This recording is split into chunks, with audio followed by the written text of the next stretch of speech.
They said it was suicide to face a Tiger head-on.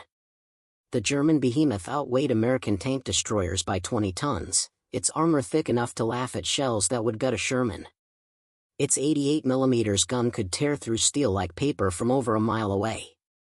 Every tanker knew the rule: see a Tiger, call for air support, and pray you live long enough for the planes to arrive.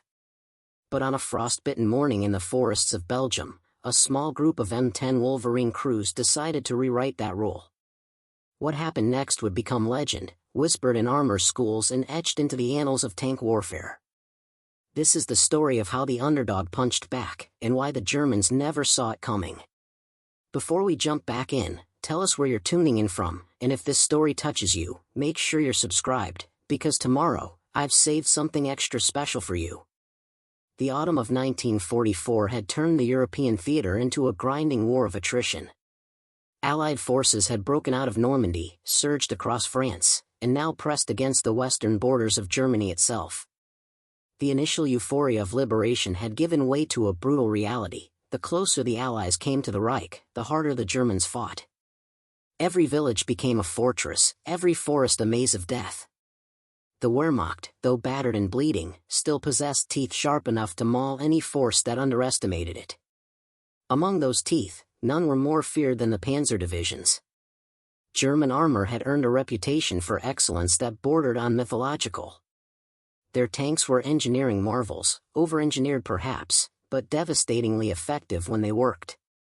The Panther prowled the battlefield with its sloped armor and deadly long gun. The Tiger, however, stood in a class all its own. 56 tons of rolling fortress, armed with the legendary 88mm gun that had started life as an anti-aircraft weapon before someone realized it could punch through any Allied tank at ranges that seemed almost unfair. The Tiger's frontal armor measured 100mm thick, angled just enough to deflect most incoming rounds. Its sides, though thinner, were still formidable.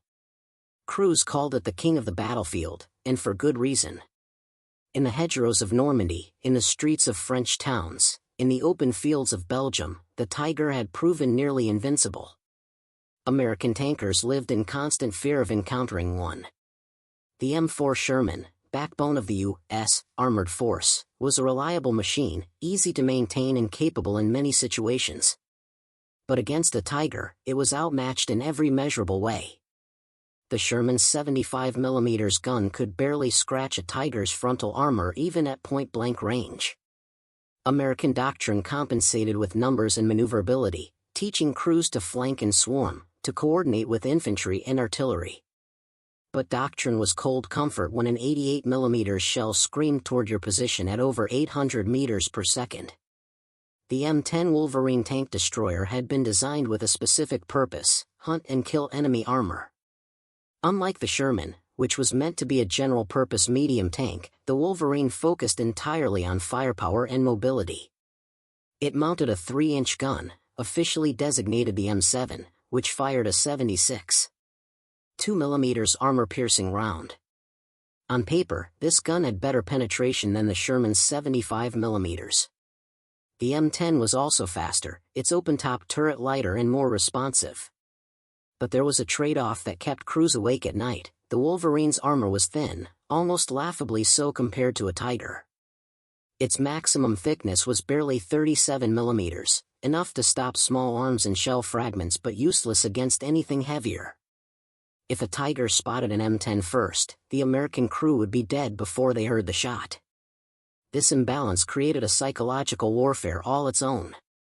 German tank commanders grew arrogant, confident that their Tigers could wade through Allied armor like wolves among sheep. They had earned that confidence through blood and fire. In countless engagements, Tigers had emerged victorious, their crews racking up kill counts that seemed impossible. Names like Michael Wittmann became legendary, tankers who destroyed dozens of Allied vehicles in single battles. The myth of German armored superiority became a weapon in itself, sapping American morale and feeding German resolve. But myths have a way of crumbling when they meet reality prepared to fight back. The men who crewed the M10 Wolverines were not naive. They understood the odds stacked against them. They knew their machine was built for speed and ambush, not slugging matches. Yet they also possessed something the Germans increasingly lacked, determination born not from desperation, but from a belief that the war could be won and must be won. These crews trained relentlessly, learning to use terrain, coordinate fire, and strike from angles that maximized their slim advantages. They studied intelligence reports on German armor, memorizing weak points and behavioral patterns. Most importantly, they developed tactics that turned the M10's apparent weaknesses into strengths. The tactical doctrine for American tank destroyers emphasized mobility and surprise. Rather than engage in frontal duels, M10 crews were taught to position themselves in concealed locations along likely enemy routes. They would wait, engines idling quietly, until German armor moved into kill zones. The 3-inch gun, while not as powerful as an 88mm, was more than capable of penetrating Tiger armor from the side or rear. At closer ranges, even frontal shots could be effective if crews aimed for specific weak points: the lower glacis plate, the turret ring, the driver's viewport. Success required patience, nerve, and flawless execution. One mistake meant death. By late 1944, the front lines had stabilized into a bloody stalemate in the dense forests and rolling hills of the Belgian Ardennes. Both sides dug in, preparing for what everyone knew was coming: a final German offensive, one last desperate gamble to split the Allied armies and buy time for the Reich. Intelligence reports had been filtering in for weeks, speaking of armor concentrations behind German lines, of veteran SS Panzer divisions being pulled from the Eastern Front and repositioned west. The Allies expected an attack, though they disagreed on where and when it would fall. In this tense atmosphere, every patrol, every skirmish took on added weight. American commanders knew they needed to maintain pressure, to keep the Germans off balance and prevent them from launching their offensive under ideal conditions. Tank destroyer battalions received orders to push forward, to probe enemy positions and engage any armor they encountered. It was dangerous work, the kind that produced casualties at an alarming rate. But it was necessary. One such battalion, the 823rd Tank Destroyer Battalion, found itself assigned to a sector near the Belgian village of Sartles-St. Vith. The area was a patchwork of dense evergreen forests, narrow dirt roads, and small farming communities nestled in valleys. Visibility was poor, the weather had turned cold and wet, and the terrain favored ambushes. Perfect conditions for tank destroyers, if they could exploit them. The battalion commander, Lieutenant Colonel Marcus Hendricks, was a career officer who had cut his teeth in North Africa. He understood the capabilities and limitations of the M10 intimately, having lost good men to German armor in Tunisia and Sicily. Hendricks was methodical, cautious when caution was warranted, but aggressive when opportunity presented itself. He had trained his crews hard, drilling them on maneuver tactics and gunnery until they could execute complex ambushes almost by instinct. Among the crews under Hendricks' command was a Wolverine designated Hellcat III, though the official designation was somewhat ironic given that the M10 was not actually called the Hellcat by anyone except civilians back home. The crew had adopted the name anyway, painting it on the side of their turret in defiant white letters. The commander was Staff Sergeant Thomas Reicher, a lean, quiet man from Pennsylvania coal country who had worked in the mines before the war. Reicher had a reputation for steadiness under fire, a quality that had kept his crew alive through 3 major campaigns. His gunner, Corporal James Mallory, was a former machinist from Detroit, a man who understood the M10's gun better than the engineers who designed it. Mallory could calculate range and deflection in his head, adjusting for wind and slope without conscious thought. The loader, Private Eugene Vasquez, was the youngest of the crew at 19, but his speed and reliability made him invaluable. The driver, Technician 5th Grade Robert Chen, was a second-generation Chinese-American from San Francisco who handled the Wolverine with a delicacy that belied its 30-ton weight. Together, they formed a unit that functioned more like a... Preparing and narrating this story took us a lot of time, so if you are enjoying it, subscribe to our channel, it means a lot to us. Now back to the story. A single organism then a collection of individuals. On the morning of December 10, 1944, Hellcat III received orders to move forward with 2 other M10s from their company. Their mission was straightforward on paper: advance along a forest road toward a crossroads near the village of Recht, establish concealed positions, and report any enemy movement. Intelligence suggested that German armor was active in the area, possibly a reconnaissance element or a screening force for the larger formations building up behind the lines. The crews were told to engage if they had the advantage, but under no circumstances were they to expose themselves to superior forces. It was a hunter's mission, not a brawler's. The 3 Wolverines set out before dawn, their engines rumbling softly as they navigated the muddy track that wound through towering pines. Frost clung to the branches, and the men's breath misted in the frigid air. Riker stood in the turret, scanning the tree line through binoculars, every sense alert for the telltale signs of an ambush. The forest was eerily quiet, the usual sounds of birds and small animals absent. It was the kind of silence that made experienced soldiers nervous. They reached the crossroads by mid-morning, a junction where 2 dirt roads met in a small clearing surrounded by dense woods. It was an ideal position for an ambush, offering clear sight lines down both approaches while the forest provided concealment. Riker directed his driver to pull off the road and into a thicket, positioning Hellcat 3 so that only the gun and a sliver of the turret were visible from the road. The other 2 M10s took up similar positions on the opposite side, creating a deadly crossfire. Once in place, the crews cut their engines and waited. Hours passed with agonizing slowness. The cold seeped into their bones despite their heavy coats and wool blankets. Vasquez passed around a thermos of weak coffee, and the men sipped it gratefully, though it did little to warm them. Riker remained in the turret, eyes never leaving the road.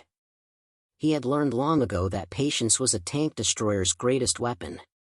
Impatience got you killed. Around noon, the radio crackled to life. A forward observer, hidden somewhere deeper in the forest, reported movement on the German side. Armor, definitely armor, moving west along a parallel road. The observer couldn't get a clear count, but he estimated at least 2 heavy tanks, possibly more. Riker felt his pulse quicken. Heavy tanks meant Panthers or Tigers. Either one was bad news, but Tigers were the nightmare scenario. Minutes stretched like hours.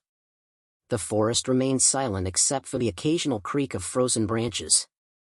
Then, faintly at first, Riker heard it, the deep, unmistakable growl of heavy diesel engines. The sound grew louder, echoing through the trees, making it hard to pinpoint the exact direction. Riker keyed his radio, keeping his voice low and calm. The other M10 commanders confirmed they heard it too. Whatever was coming, it was big and it was close. The first Tiger appeared like a specter emerging from fog. It rolled into view at the far end of the eastern road, its massive bulk dwarfing everything around it. Even at 600 yards, Riker could see the distinctive shape, the wide, flat front armor, the overlapping road wheels, the long barrel of the 88mm gun. The turret swiveled slowly as the commander scanned the crossroads. Behind it, a second Tiger appeared, then a third. Riker's stomach tightened. 3 Tigers. It was worse than he had feared. The German tanks moved with casual confidence, their commanders standing in open hatches, apparently unconcerned about ambush. Why would they be? In their experience, American tanks fled at the sight of a Tiger, and any that didn't were quickly destroyed. These crews had likely racked up dozens of kills, their Tigers painted with victory rings that told the story of Allied tanks left burning in their wake. They had no reason to expect danger from a handful of M10s hidden in the woods. Riker faced an impossible decision. Doctrine said to call for support, to let artillery or air power handle Tigers whenever possible. But the weather was closing in, clouds thickening overhead, making air support unlikely. Artillery would take time to range in, and by then the Tigers might be gone. More importantly, the crossroads was a key position. If the Germans secured it, they could threaten the entire sector. Riker knew that Lieutenant Colonel Hendricks would expect him to fight if fighting was feasible. The question was whether it was feasible or suicidal. He studied the Tigers through his binoculars, calculating angles and ranges. The lead tank was presenting its flank as it negotiated a slight turn in the road. At this angle, the side armor would be vulnerable to the M10's 3-inch gun, especially if Mallory could put a round into the thinner lower hull. The distance was just over 800 yards, at the outer edge of effective range, but Mallory was the best gunner in the battalion. If anyone could make the shot, he could. Riker made his decision. He keyed the radio and gave the order in a voice that betrayed none of his fear. The crews would engage on his command, focusing fire on the lead Tiger first. If they could disable or destroy it quickly, the road would be blocked, trapping the other two and giving the Americans a chance to pick them off. It was a gamble, but everything about tank-destroyer warfare was a gamble. Mallory had already traversed the gun onto target, his eye pressed to the sight, making minute adjustments. Vasquez stood ready with an armor-piercing round cradled in his arms. The other M10s reported ready. The Tigers continued their advance, oblivious to the trap closing around them. Riker took a breath and gave the command. The forest erupted with the crack of 3-inch guns firing in unison. 3 armor-piercing rounds screamed across the clearing, converging on the lead Tiger. The first shot, from Hellcat 3, struck the Tiger's side just below the turret ring. The impact was tremendous, a flash of sparks and a clang that echoed through the trees. The round penetrated, punching through the side armor and detonating inside the crew compartment. The second round, from one of the other M10s, hit lower, tearing into the engine deck. The third missed, sailing over the turret and disappearing into the woods beyond. For a heartbeat, nothing happened. Then the lead Tiger shuddered, black smoke billowing from its hatches. The commander, who had been standing in the cupola, collapsed and fell out of sight. The tank coasted forward a few more meters before grinding to a halt, flames beginning to lick from the engine compartment. The other 2 Tigers reacted instantly. Turrets swiveled toward the tree line, 88mm guns seeking targets. The second Tiger fired, the muzzle blast like a thunderclap. The round screamed past Hellcat 3, missing by mere feet, and exploded against a tree trunk behind them. Splinters and shrapnel filled the air. Riker ducked instinctively, shouting for Mallory to reload and acquire the next target. The M10s had already displaced, their drivers reversing and shifting position as trained. Staying in one spot after firing was death. The Wolverines backed deeper into the forest, moving to new firing positions while the Tigers tried to pinpoint them. This was the dance of the tank destroyer: shoot, move, survive. Mallory traversed onto the second Tiger, which had stopped and was trying to identify where the ambush had come from. The range was now closer, maybe 700 yards, and the Tiger was partially obscured by the burning wreck of the first. Mallory waited for a clear shot, his breathing slow and steady. When the Tiger's turret turned away, presenting its thinner side armor, he fired. The round hit just behind the front drive wheel, penetrating the lower hull. The effect was catastrophic. The Tiger lurched violently, its right track shredding and flying off in sections. The tank slewed sideways, blocking the road completely. Its gun fired wildly, the round sailing high and harmless. Smoke began pouring from its hull. The third Tiger, now thoroughly alarmed, began to reverse at high speed. Its commander had realized the danger and was attempting to withdraw. But the narrow road and the burning wrecks of his companions left him little room to maneuver. The M10s poured fire into it, 3 more rounds striking in quick succession. One penetrated the turret, another the engine deck. The Tiger kept moving for another 20 yards before it too ground to a halt, smoke and flames consuming it. In less than 3 minutes, 3 of Germany's most feared tanks had been reduced to burning scrap. The crossroads was choked with black smoke, the smell of burning fuel and metal thick in the air. The crews of the M10s sat in stunned silence, hardly believing what they had just accomplished. Riker finally found his voice. He ordered his crew to maintain vigilance, to watch for infantry or additional armor. The Germans would not leave 3 Tigers unavenged. But for the moment, the Americans held the field. 3 Wolverines had faced 3 Tigers and won, not through superior armor or overwhelming firepower, but through superior tactics, crew skill, and the kind of courage that comes from fighting for something greater than oneself. Word of the engagement spread through the battalion within hours, and by evening, Lieutenant Colonel Hendricks had arrived to inspect the wrecks. He walked among the burning Tigers, shaking his head in disbelief. He found Riker and his crew sitting beside Hellcat 3, smoking cigarettes and trying to process what they had done. Hendricks didn't say much. He simply shook each man's hand and told them they had just changed the way the army thought about tank destroyers. The myth of the invincible Tiger had taken a serious blow. If an M10 could kill a Tiger at 800 yards, then American armor doctrine needed to be rethought. The battalion commander made sure that every crew heard the story, that they understood what was possible when training, tactics, and determination came together. But Riker knew the truth that others might not fully grasp. They had been lucky. Lucky that the Tigers had been careless, lucky that the first shots had been devastating, lucky that the terrain and timing had favored them. In another engagement, on another day, the outcome might be very different. The Tiger was still a monster, and the M10 was still fragile. What had changed was the understanding that monsters could be killed if you knew where to aim and had the nerve to pull the trigger. The engagement at the crossroads near Reich was not the only time M10 Wolverines faced Tigers in the waning months of 1944, but it became the most famous. The story was written up in stars and stripes, celebrated in training films, and analyzed by tacticians trying to understand how an undergunned, under-armored vehicle had triumphed over Germany's best. The crews involved were decorated, though Riker and his men remained humble about their achievement. They knew too many friends who had died in their Shermans and Wolverines to feel triumphant. For them, it was simply survival, simply doing the job they had been trained to do. In the weeks that followed, the Germans launched their massive counteroffensive in the Ardennes, the attack that would become known as the Battle of the Bulge. Tigers and Panthers poured through American lines, creating chaos and threatening to split the Allied armies. But the tank destroyer battalions, inspired by engagements like the one at Recht, stood their ground. They fought from ambush positions, from burning villages, from desperate last stands on frozen roads. And more often than anyone expected, they won.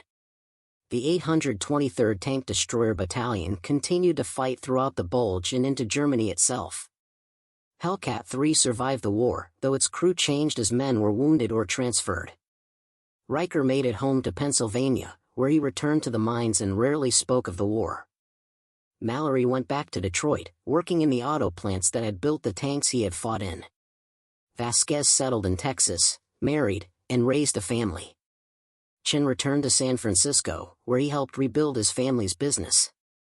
They were ordinary men who had done something extraordinary, and in doing so, they had proven that courage and skill could overcome even the most fearful odds. The smoke from the burning Tigers had barely cleared when the reality of what had happened began to settle over the American positions. 3 German heavy tanks, machines that had terrorized Allied armor across Europe, lay shattered and burning at a crossroads in the Belgian forest. The crews of the M10 Wolverines sat in silence, the adrenaline that had carried them through the engagement now draining away, leaving behind exhaustion and a strange sense of disbelief. They had done the impossible, or at least what everyone had told them was impossible. Yet victory brought no celebration, only the grim understanding that the war was far from over and that the next engagement might not end so favorably. Staff Sergeant Riker climbed down from Hellcat 3, his legs unsteady as his boots hit the frozen ground. His hands were shaking, not from fear now but from the aftershock of combat. He walked toward the nearest Tiger, the lead tank that Mallory's first shot had crippled. The heat from the flames was intense even from 20 feet away, forcing him to shield his face. The massive vehicle that had seemed so invincible minutes before was now a funeral pyre, black smoke pouring from every hatch and vision port. Somewhere inside, men had died, German tankers who had probably thought themselves untouchable. Riker felt no satisfaction in their deaths, only a weary acknowledgement that this was the nature of war. Kill or be killed, destroy or be destroyed. The other M10 crews emerged from their positions, moving cautiously toward the road. They kept their weapons ready, eyes scanning the forest for any sign of German infantry or reinforcements. The engagement had been swift and brutal, but the sound of gunfire and exploding ammunition would carry for miles. Every soldier in the sector would know that something significant had happened here. The question was whether the Germans would send more armor to investigate or whether they would write off the 3 Tigers as acceptable losses. Given how scarce German armor was becoming by late 1944, Reich suspected the former. Lieutenant Colonel Hendricks arrived within the hour, his jeep bouncing down the muddy road at reckless speed. He leaped out before the vehicle had fully stopped, his weathered face a mixture of astonishment and grim satisfaction. Hendricks had been commanding tank destroyer units since North Africa, and he had seen more American vehicles burning than he cared to remember. To see 3 Tigers destroyed by his battalion's M10s was a vindication of everything he had tried to teach his crews about patience, positioning, and precision fire. He walked the length of the engagement site, examining each wrecked Tiger in turn. The penetration holes in the armor told the story clearly. Side shots, every one of them, aimed at the vulnerable points where the armor was thinnest. The first Tiger had taken a round just below the turret ring, exactly where the crew compartment was least protected. The second had been hit in the lower hull, the round likely tearing through the driver's position and into the engine. The third showed multiple impacts, a testament to the concentrated fire from all 3 M10s. Hendricks nodded to himself, mentally composing the after-action report he would file. This engagement would become a case study. Proof that American tank destroyers could compete with German heavy armor when employed correctly. He found Reich standing beside Hellcat 3, smoking a cigarette with hands that still trembled slightly. Hendricks approached and stood beside him without speaking for a moment, both men looking at the burning wrecks. Finally, the colonel spoke, his voice low and deliberate. He told Reich that what his crew had accomplished would be remembered, that it would change how the army thought about engaging German armor. But he also warned that this victory would bring expectations, that other crews would be pushed to replicate what Hellcat 3 had done. The pressure would be immense, and not everyone would be as skilled or as fortunate as Reich's crew had been. Reich nodded, understanding the weight of what Hendricks was saying. He had already been thinking about the implications. Every M10 crew in the battalion would hear about this engagement. Some would be inspired, emboldened to take on Tigers they might have avoided before. Others might become reckless, overconfident in the M10's ability to kill heavy armor. The truth, as Reich knew intimately, was that they had won through a combination of perfect positioning, surprise, and exceptional gunnery.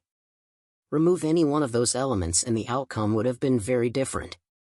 The M10 was still a lightly armored vehicle, vulnerable to almost any German gun. The 3-inch gun was capable but required precise shot placement.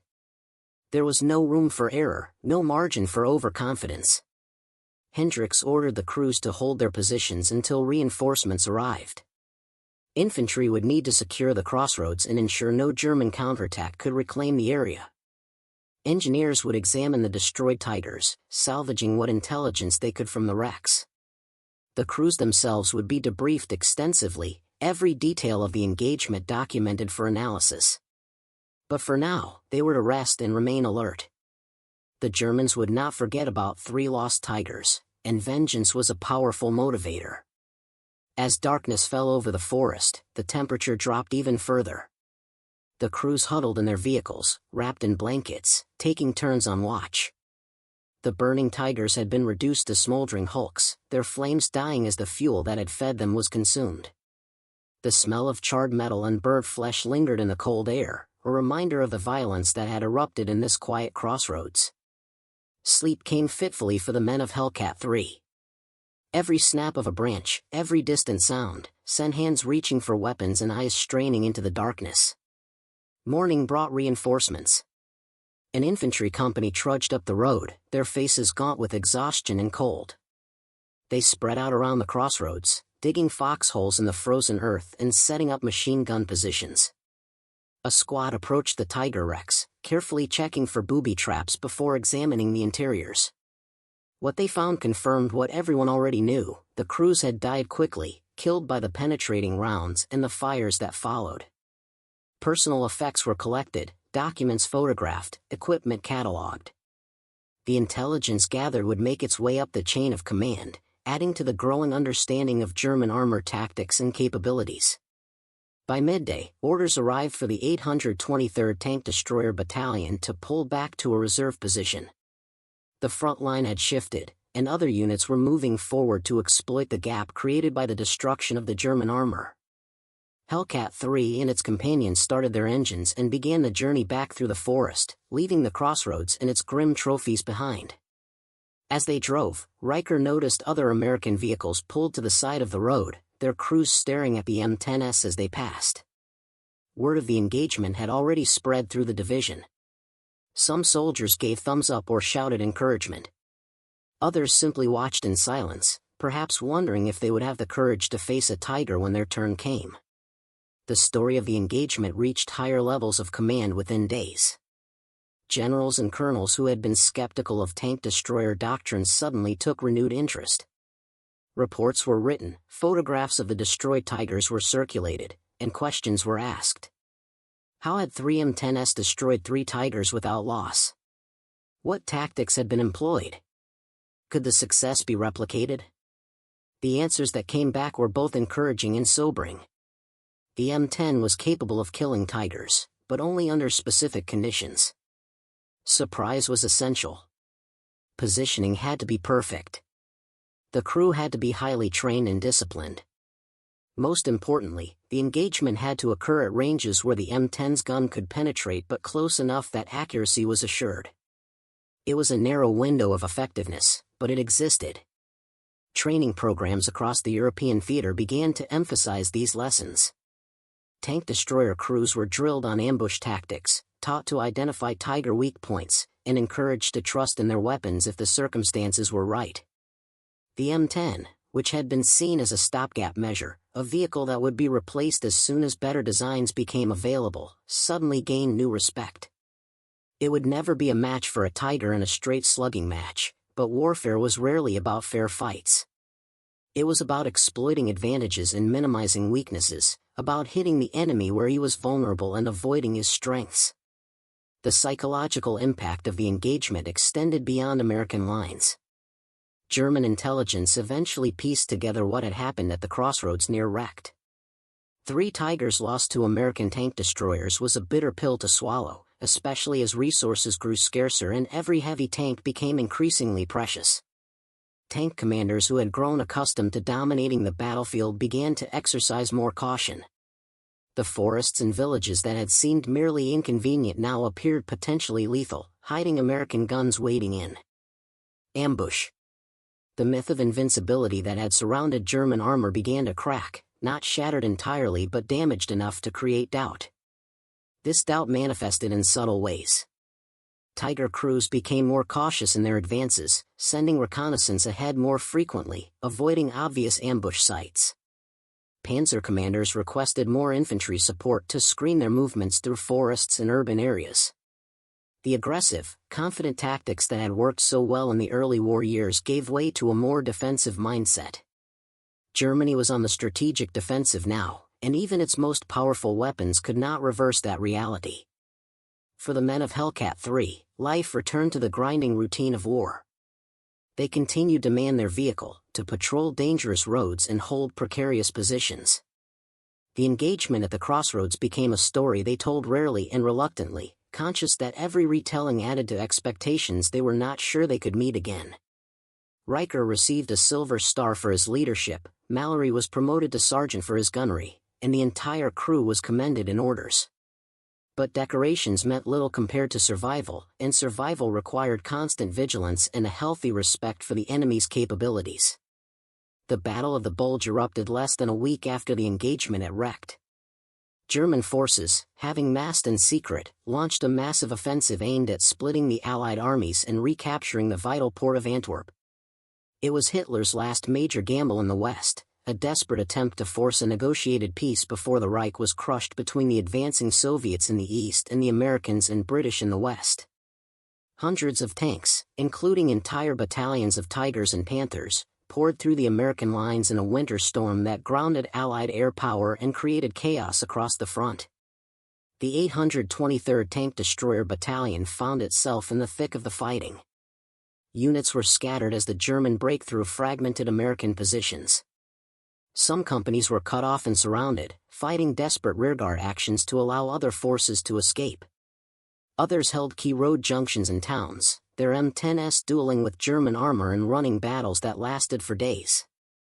Hellcat III and its crew were sent to reinforce a position near the town of St. Vith, a critical road hub that the Germans needed to capture to maintain their offensive momentum. St. Vith became a nightmare of urban combat. Streets were choked with rubble, buildings collapsed by artillery fire provided hiding places for both sides. German infantry infiltrated through the ruins, forcing American tank crews to fight buttoned up, their vision limited to narrow periscope slits. Tigers and Panthers prowled the outskirts, their guns reaching into the town to destroy any vehicle that exposed itself. The M10s fought from concealed positions, firing and displacing constantly to avoid counterfire. It was the engagement at Reich multiplied 100-fold in complexity and danger.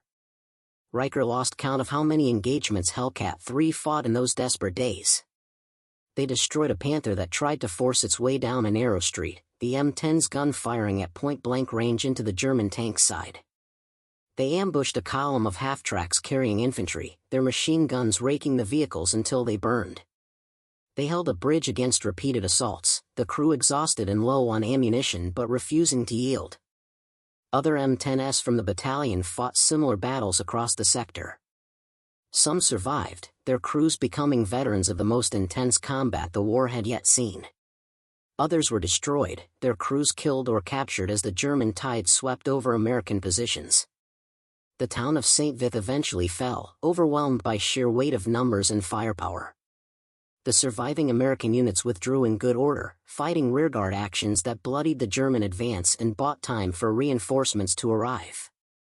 Hellcat III was among the last vehicles to pull out, covering the retreat of infantry and other armor. As they drove through the night, Reich looked back at the burning town and wondered how much longer the war could continue at this intensity. Every day seemed to bring fresh horrors, fresh challenges that tested the limits of human endurance. But the German offensive, for all its initial success, could not be sustained. American forces, though battered, did not break. Reinforcements poured in from all directions, including Patton's Third Army driving up from the south in one of the most remarkable strategic maneuvers of the war. The weather cleared, allowing Allied air power to resume operations. German supply lines, already stretched thin, began to collapse under the weight of constant attacks. By early January, the offensive had stalled, and the Germans were retreating back toward their starting positions. The 823rd Tank Destroyer Battalion fought throughout the German withdrawal, harassing enemy columns and destroying stragglers. The M10s, which had been so crucial during the defensive phase, now proved equally valuable in pursuit operations. Their speed allowed them to keep pace with advancing infantry, their guns capable of dealing with the rearguard armor the Germans left behind. Hellcat III added to its tally of destroyed vehicles, knocking out half-tracks, assault guns, and even another Tiger caught in the open trying to cover a retreat. By the time the bulge was over, the 823rd had suffered heavy casualties. Nearly half of the battalion's M10s had been destroyed or damaged beyond repair. Dozens of men were dead, wounded, or missing. But the unit had fulfilled its mission, proving that American tank destroyers could stand and fight against the best Germany could field.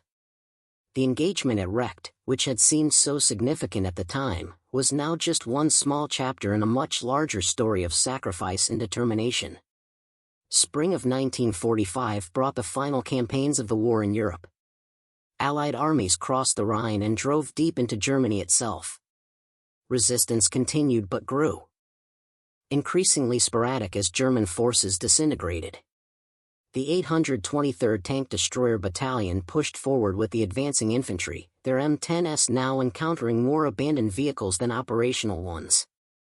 The Tigers and Panthers that had once seemed invincible were being abandoned by their crews, left beside roads due to lack of fuel or mechanical breakdowns. The vaunted German armored force, which had terrorized Europe for years, was dying not in glorious battle but in ignominious retreat. Hellcat III survived until the end, one of the few original vehicles from the battalion still operational when Germany finally surrendered in May. Reich and his crew had been together for nearly a year, an eternity in combat terms. They had fought across Belgium, Luxembourg, and Germany, from the forests of the Ardennes to the industrial cities of the Ruhr. They had destroyed more enemy vehicles than Riker could accurately remember, faced death more times than he cared to count. Now, with peace declared, they sat beside their battered M10 and tried to comprehend that it was finally over. The return home was a slow process. Units were demobilized in stages, with veteran crews given priority for discharge. Riker and his men were processed through replacement depots, stripped of their equipment, and issued travel orders back to the United States. The M10 Wolverines they had lived in, fought in, and trusted with their lives were left behind in Europe, most destined for scrapyards or foreign armies. Hellcat III was driven to a vehicle park in France, where it joined hundreds of other American tanks and tank destroyers awaiting disposal.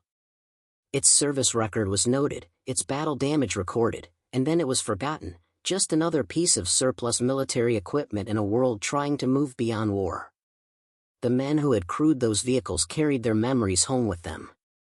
Some adapted to civilian life easily, grateful to leave the war behind. Others struggled, haunted by what they had seen and done.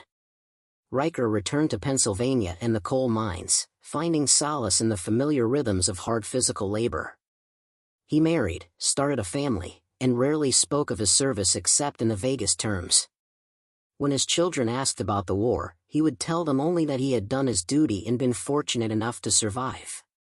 The details, the fear and violence and desperate moments of triumph, he kept to himself. Mallory went back to Detroit in the auto plants. He found work as a quality control inspector, his eye for precision serving him well in civilian employment. He attended reunions of the 823rd Tank Destroyer Battalion when they were held, gradually reconnecting with men who understood what they had been through in ways that civilians never could. At these gatherings, the stories would flow freely, embellished perhaps but rooted in shared experience. The engagement at Reich was always mentioned, sometimes with pride, sometimes with simple acknowledgement that they had been part of something significant. Vasquez settled in Texas, using his GI Bill benefits to attend college and eventually becoming a teacher. He never forgot the fear he had felt loading shells into the M10's gun while German rounds screamed past, but he channeled that memory into determination that his students would understand the cost of freedom. He taught history with a passion that came from having lived it, making sure that younger generations appreciated the sacrifices made on their behalf. Chen returned to San Francisco and his family's business. He faced discrimination and prejudice even after serving his country with distinction, but he persevered, building a successful life through hard work and determination. He rarely spoke of his service, conscious that many Americans still viewed him with suspicion despite his uniform and decorations. Only among other veterans did he find true acceptance, a brotherhood forged in combat that transcended race or background. The M10 Wolverine itself faded from military service quickly after the war. Newer tank destroyers and improved tanks made it obsolete almost overnight. Most were scrapped, some sold to foreign militaries, a handful preserved in museums. The vehicle that had once been America's primary tank destroyer became a footnote in military history, remembered mainly by those who had crewed them or faced them in battle. Yet the lessons learned from engagements like the one at Reich lived on, incorporated into tactical doctrine and training programs that would shape armored warfare for decades to come. The principle that mobility and firepower could compensate for lack of armor became foundational to American tank destroyer doctrine. The idea that well-trained crews using proper tactics could defeat superior enemy equipment was proven time and again, not just by M10s but by other lightly armored vehicles throughout the Cold War and beyond. The engagement at Reich demonstrated that technology alone did not determine outcomes, that human factors, training, leadership, and tactical acumen were equally if not more important. Military historians who studied the engagement identified several key factors that contributed to the American success. First was the element of surprise. The Tigers had not expected to encounter enemy armor in that sector, and their crews were not alert to the possibility of ambush. Second was positioning. The M10s had chosen their ground carefully, ensuring they had clear fields of fire and concealment. Third was the quality of the American gunnery. Mallory's first shot had been perfect, striking exactly where it needed to penetrate the Tiger's armor. Fourth was discipline. The M10 crews had not panicked or fired prematurely, waiting until they had optimal shots before engaging. Finally, there was a degree of luck. The Tigers had presented their vulnerable sides at exactly the right moment, and German reinforcements had not arrived in time to trap the Americans. These factors were dissected in countless after-action reports and training manuals. Future generations of tank destroyer crews studied the engagement as an example of how to fight against superior armor. The story became part of the institutional memory of the armored forces, passed down from instructor to student, from veteran to recruit. It was not taught as a guarantee of success but as proof that success was possible when everything was done correctly. The Germans, for their part, drew their own lessons from encounters like Reich. Post-war analysis by former Wehrmacht officers acknowledged that overconfidence had been a significant problem in the later stages of the war. Tiger crews, accustomed to dominating every engagement, had grown careless about reconnaissance and security. The assumption that American armor was inferior had led to complacency, and complacency had cost lives and equipment. In the decades after the war, these lessons were incorporated into German military thinking, contributing to the professional, cautious approach that characterized the Bundeswehr. The engagement at Recht also had implications for how military equipment was designed and employed.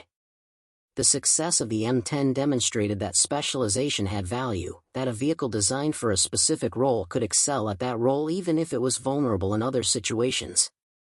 This influenced the development of later tank destroyers and eventually led to the modern distinction between main battle tanks and lighter, more mobile anti-tank vehicles. The idea that one vehicle could perform every role effectively was gradually abandoned in favor of specialized platforms optimized for specific missions. For the families of those who fought, the engagement at Recht became a source of pride tempered by loss. Many crews who fought in the Bulge did not survive, their M10s destroyed in the desperate fighting that followed the German offensive. Letters home spoke of courage and sacrifice, of men who had faced overwhelming odds and fought anyway. Gold stars appeared in windows across America, each one representing a son, husband, or father who would not return. The victory at Recht, like so many victories in that terrible war, had been bought with blood. Decades passed. The veterans aged, their numbers dwindling with each passing year. The M10 Wolverines that survived were restored by enthusiasts and displayed in museums, their armor patched and painted, their guns rendered inert. School children on field trips would walk past these machines, some pausing to read the plaques that described their service, most moving on without fully comprehending what they represented. The veterans themselves became living history, invited to speak at schools and community events, their stories recorded before they were lost forever. Reich lived to see his grandchildren grow up, to witness the fall of the Berlin Wall and the end of the Cold War. He attended the 50th anniversary of VE Day, traveling back to Belgium with other veterans for commemorations at the sites where they had fought. Standing once again at the crossroads near Recht, now peaceful and overgrown, he struggled to reconcile the quiet forest with his memories of burning tigers and desperate combat. A small monument had been erected there, listing the names of Americans who had died in the area. His crew's names were not on it, but many friends were. He placed flowers at the base and said a silent prayer for men who had not been as fortunate as he had been. In his final years, Reich agreed to be interviewed for an oral history project documenting the experiences of World War II veterans. He spoke slowly and carefully, choosing his words with the same deliberation he had once used in directing his crew. He described the engagement at Recht in detail, his memory of those minutes still crystal clear despite the passage of time. He talked about the fear, the adrenaline, the strange clarity that had come over him when he gave the order to fire. He spoke of Mallory's skill, Vasquez's speed, Chen's steady driving. He acknowledged the luck involved, the fact that things could easily have gone differently. And he emphasized that what they had accomplished was not the work of individuals but of a team, men who had trained together and trusted each other completely. When asked what he wanted people to remember about the engagement, Reich thought for a long moment before answering. He said that he hoped people would understand that courage was not the absence of fear but the willingness to act despite it. That ordinary men could do extraordinary things when called upon. That freedom had a price, paid by young men who left home to face dangers most people could never imagine. And that the sacrifices made in places like the forests of Belgium had secured the peace and prosperity that subsequent generations enjoyed. Reich passed away in 2001, one of the last surviving members of Hellcat 3's crew. His funeral was attended by family, friends, and a handful of veterans who remembered him from the war. He was buried with military honors, a flag draped over his casket, a bugler playing taps in the cold Pennsylvania morning. The other members of the crew had preceded him in death, each passing taking with them irreplaceable memories and experiences. With their deaths, the first-hand knowledge of what happened at that crossroads in December 1944 passed into history, preserved only in documents and recordings and the fading memories of an ever smaller number of witnesses. The M10 Wolverine's contribution to Allied victory is often overlooked in popular accounts of World War II. It was not as famous as the Sherman tank, not as glamorous as the fighters and bombers that filled the skies, not as celebrated as the infantry who slugged their way across Europe. Up next, you've got two more standout stories right on your screen. If this one hit the mark, you won't want to pass these up. Just click and check them out.